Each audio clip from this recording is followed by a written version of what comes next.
যুবসাথী প্রকল্পের তালিকায় আপনার নাম উঠলো কি উঠলো না কিভাবে বুঝবেন? এই মুহূর্তে মুখ্যমন্ত্রী মমতা বন্দ্যোপাধ্যায়ের তরফ থেকে এই নিয়ে একদম বড়সড় ঘোষণা করা হয়েছে। পাশাপাশি 1 এপ্রিল থেকে এই প্রকল্পের টাকা আপনার ব্যাংক অ্যাকাউন্টে নাও ঢুকতে পারে, এমনটাই একটি গুরুত্বপূর্ণ আপডেট উঠে এসেছে।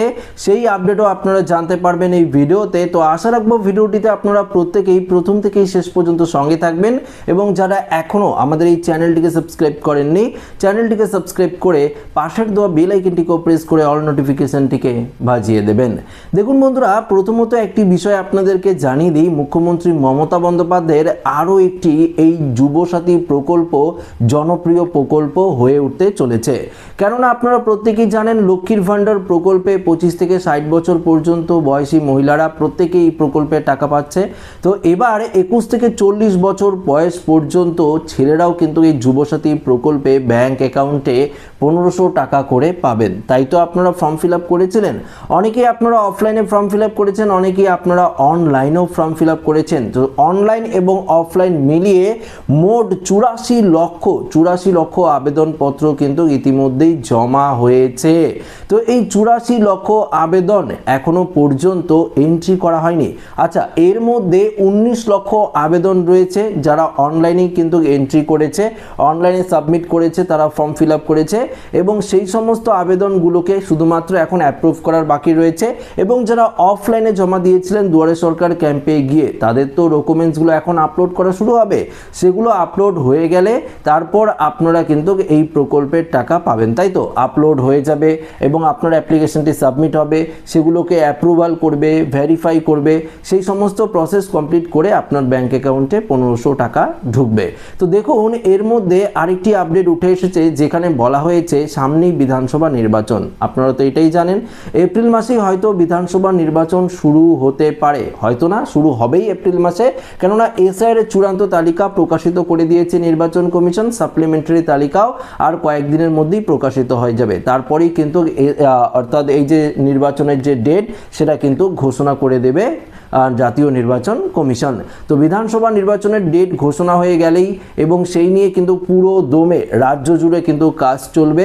তবে তার মধ্যে কি এই যুবসাথী প্রকল্পের যেগুলো এন্ট্রি করা বাকি রয়েছে সেগুলো কি এন্ট্রি সম্ভব, সেগুলো কি ভেরিফাই কমপ্লিট করা সম্ভব, সেগুলো নিয়ে কিন্তু একটা সমস্যা হতে পারে। তাই 1 এপ্রিলে হয়তো এই প্রকল্পের টাকা আপনারা ব্যাংক অ্যাকাউন্টে নাও পেতে পারেন। তো যদি মুখ্যমন্ত্রী মমতা বন্দ্যোপাধ্যায়ের তরফ থেকে ইতিমধ্যে একটি হেল্প ডেস্ক চালু করা হয়েছে, আপনারা নাম্বারও জানেন, আমাদের এই চ্যানেলে ভিডিও রয়েছে, যদি আপনারা না দেখে থাকেন অবশ্যই দেখে নেবেন। সকাল 11:30 থেকে বিকেল 5:30 পর্যন্ত শনিবার রবিবার বাদ দিয়ে আপনারা প্রতিদিন অফিস টাইমে যে কোনো টাইমে আপনারা অফিস টাইমে যে কোনো সময় আপনারা ফোন করতে পারেন। ফোন করে আপনার অ্যাপ্লিকেশনটির অবস্থা কীরকম রয়েছে সেটি আপনারা জিজ্ঞাসা করতে পারেন। পাশাপাশি আপনাদেরকে বলছি যুবসাথী প্রকল্পের যে অফিসিয়াল ওয়েবসাইট রয়েছে সেই ওয়েবসাইটেও কিন্তু এখনও স্ট্যাটাস চেক করা যাচ্ছে না, কেননা এই অফিসিয়াল ওয়েবসাইটে কিন্তু ডেটা এন্ট্রির কাজ হয়তো চলছে বা এখনও পর্যন্ত স্ট্যাটাসের যে আপডেট সেটা কিন্তু দিচ্ছে না, অর্থাৎ এই স্ট্যাটাসের যে সমস্ত কিছু চেকিং প্রসেস সেটা এখনও পেন্ডিং রয়েছে বা এখনও চালু করা হয়নি।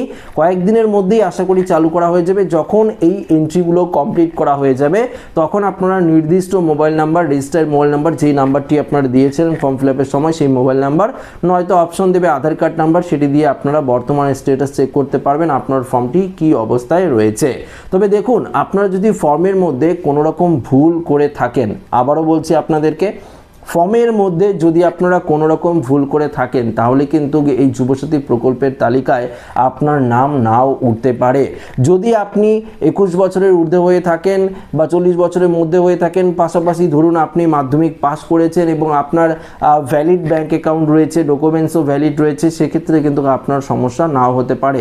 কিন্তু দেখুন, এই যে এসআইআর এর চূড়ান্ত তালিকা দিয়েছে, এই যে এসআইআর এর চূড়ান্ত তালিকায় আপনার যদি ভোটার কার্ড বাতিল হয়ে যায়, আপনার যদি ভোটার কার্ডটি বাতিলের লিস্টে পড়ে যায়, যদি না থাকে, সেক্ষেত্রে ধরুন আন্ডার জুডিকেশনের মধ্যেও রয়েছে, এর মধ্যে যদি আপনার অ্যাপ্লিকেশন যেটি সেটি যদি আপলোড করে দেওয়া হয়, পরবর্তীতে হয়তো সমস্যায় আপনি পড়তে পারেন। কেননা যদি আপনার ভোটার কার্ড বাতিল হয়ে যায় তাহলে কিন্তু সরকারের কোনো সুবিধা থেকে আপনারা তো কোনো সুবিধা পাবেন না, সমস্ত সুবিধা থেকে হয়তো আপনারা বঞ্চিত হতে পারেন। এটা আমি বলছি, এখনও রাজ্য সরকারের তরফ থেকে অফিসিয়ালিভাবে কোনো আপডেট দেওয়া হয়নি। তবে যদি আপনারা ফর্ম ফিল আপটি ঠিক করে থাকেন কোনো রকম যদি আপনারা ভুল ভ্রান্তি না করে থাকেন, তাহলে আপনার ফর্মটি যখন এন্ট্রি করা হবে তারপরে স্ট্যাটাস চেক করে আপনারা দেখতে পারবেন কোন পর্যায়ে আপনার নামটি রয়েছে। তবে আপনাদেরকে যে বিষয়টি বললাম, 1 এপ্রিলে টাকা আপনারা নাও পেতে পারেন, পরবর্তী হয়তো ঘোষণা করতে পারে ডেট।